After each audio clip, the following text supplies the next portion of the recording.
মার্কিন প্রেসিডেন্ট হিসেবে দায়িত্ব নেওয়ার আগে গাজায় ইসরায়েলি জিম্মিদের মুক্তি চান ডোনাল্ড ট্রাম্প।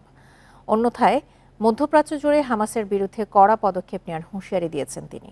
প্রেসিডেন্ট হিসেবে শপথ নেওয়ার ১৩ দিন আগে মঙ্গলবার ফ্লোরিডায় নিজ বাসভবনে এক সংবাদ সম্মেলনে এসব কথা বলেন ট্রাম্প।